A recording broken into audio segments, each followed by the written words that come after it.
Yasko, Yasko. Yasko shirts and trousers.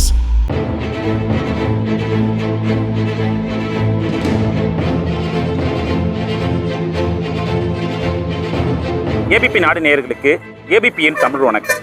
இந்த அமைதி நிலவுகின்ற இந்த கேட்டுக்கு பின்னாடி கிட்டத்தட்ட 16 குழந்தைகளுடைய மரண ஓலமானது இருக்கிறது. இந்த நிறுவனத்திலிருந்து நாம் தற்பொழுது காஞ்சிபுரம் சுங்குவாச்சத்திரம் பகுதியில் இருக்கக்கூடிய ஸ்ரீசன் நிறுவனத்திலிருந்து தயாரிக்கப்பட்ட கோல்ட் ட்ரிஃப் என்கிற ஒரு இருமல் சிறப்பை குடித்து மத்திய பிரதேசம் மற்றும் ராஜஸ்தான் மாநிலத்தை சேர்ந்த 16 குழந்தைகள் உயிரிழந்திருக்கிறார்கள். அதாவது தமிழக சுகாதாரத்துறை சார்பில் இந்த நிறுவனத்திற்கு எதிராக 26 பக்க அறிக்கையானது தயார் செய்யப்பட்டிருக்கிறது. இந்த 26 பக்கத்தில் இருக்கின்ற ஒவ்வொரு வரிகளும் இந்த நிறுவனத்தின் மீது இருக்கக்கூடிய குற்றப்பத்திரிகை என்றே சொல்லலாம். கிட்டத்தட்ட இந்த 26 பக்கத்துல இந்த நிறுவனத்தில் மட்டும் 350க்கும் மேற்பட்ட குறைபாடுகள் இருப்பதாக இந்த குற்றச்சாட்டானது எழுந்திருக்கிறது. அதாவது இந்த காட்சியில நீங்க பார்க்கக்கூடிய இந்த நிறுவனமானது அதாவது பார்க்க ஒரு சின்ன ஒரு ஷெட் போட்டு மருந்து தயாரிப்பதற்கான ஏதுவான நிறுவனமாகவே இந்த நிறுவனமானது இருக்கல. தாங்க குழந்தைக்கு இருக்கக்கூடிய பிரச்சனை தீரணும்னு தாய்மார்கள் அந்த குழந்தைகளுக்கு தங்கள் கையால அந்த இருமல் சிறப்பை கொடுத்துருப்பாங்க. ஆனா அவங்க கொடுத்தது மருந்தல்ல, விஷம். இதை நாம சொல்லல, தமிழக அரசோடைய அறிக்கை சொல்லி இருக்குது. அந்த அறிக்கையில 350 குறைபாடுகள் இருப்பதாகவும் சொல்றாங்க. குறிப்பா அந்த மருந்து குழந்தை பயன்படுத்தக்கூடிய இடத்துல இல்லை. ஏன்னா அதுல இருக்கக்கூடிய டைஎத்தில் கிளைகால், டிஇஜின்னு சொல்லக்கூடிய டைஎத்தில் கிளைகால் மருந்து பயன்படுத்துவதற்கு ஏற்ற மருந்தாக இல்லைன்றது தான் குற்றச்சாட்டு. அதாவது எங்க பயன்படுத்துவாங்கன்னா வாகனங்களுக்கு பிரேக்குக்கும் பெயிண்ட்டுக்கும் பயன்படுத்தக்கூடிய ஒரு மூலப்பொருளை தான் இந்த மருந்துல 48.6% பயன்படுத்தி இருக்கிறதாக தமிழக அரசு குற்றச்சாட்டை தெரிவிச்சிருக்கிறாங்க.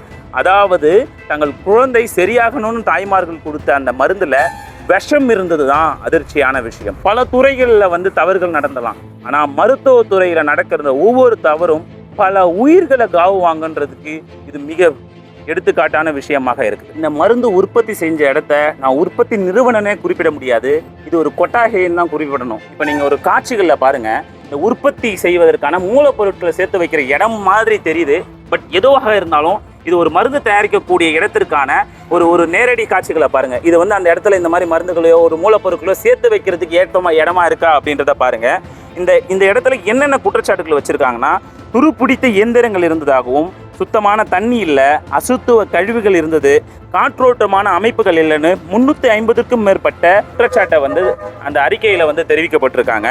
குறிப்பாக சொல்லணும்னா இது எல்லாத்தையுமே மறைச்சி எப்படி ஒரு நிறுவனம் இயங்கியது என்பதுதான் பொதுமக்களுடைய $1 மில்லியன் கேள்வியாக இருக்கிறது. இவங்க ஒட்டி இருக்கிற நோட்டீஸ்ல கூட the sample has been declared as not of standard quality by government analyst drug test அப்படின்னு சொல்லியிருக்காங்க. அதாவது நாங்கள் டெஸ்ட் பண்ணதில் இது அந்த ஸ்டாண்டர்டில் கிடையாது. It contains diethyl glycol which is poisonous substance which may render the contains injurious to health. இந்த ஒரு விஷயத்தினால தான் இந்த உயிரிழப்பு சம்பவம் நடைபெற்றிருக்கலாம்ன்றதுனால மருத்துவ கட்டுப்பாட்டுத்துறை நோட்டீஸ் கொடுத்துருக்காங்க. இன்னைக்கு 16 உயிர்கள் உயிரிழந்த பிறகு இந்த நடவடிக்கை எடுக்கப்பட்டிருக்கு. தமிழ்நாடு மட்டும் இல்லாமல் இந்தியா முழுவதும் ஏராளமான இது போன்ற தொழிற்சாலைகள் இயங்கிட்டு தான் இருக்கு. இதன் மீது என்ன விதமான நடவடிக்கைகளை அரசுகள் எடுக்க போறாங்க? இது உயிர் சம்பந்தப்பட்ட விஷயங்களாக இருக்கிறதுனால இவர்களுக்கான நீதி கிடைக்கப்படணும். இந்த தவறுகளில் ஈடுபட்ட இந்த நிறுவனமாக இருந்தாலும் சரி, அல்லது இந்த மாதிரி இயங்குறதுக்கு அனுமதி கொடுத்த அதிகாரிகளாக இருக்கட்டும், யாராக இருந்தாலும் எந்தவித பாகுபாடும் பார்க்காம நடவடிக்கை எடுக்கணும்ன்றது தான் பொதுமக்களுடைய எண்ணமாக இருக்கிறது. இந்த குற்றச்சாட்டுகள் நிரூபிக்கப்பட்டால் 7லிருந்து 12 ஆண்டுகள் வரை தண்டனை கிடைக்கலாம் என்றும், அதன் பிறகு அவர் 7லிருந்து 10 லட்சம் ரூபாய் வரை அபராதம் கொடுக்கலாம்னு சொல்லியிருக்காங்க. எனவே இனி இதுக்கான கட்டுப்பாட்டை மத்திய மற்றும் மாநில அரசுகள் உருவாக்க வேண்டும் என்பதே பொதுமக்களுடைய கோரிக்கையாக இருக்கிறது. ஏபிபி செய்திகளுக்காக Kishore. Yasko, Yasko. Yasko shirts and trousers.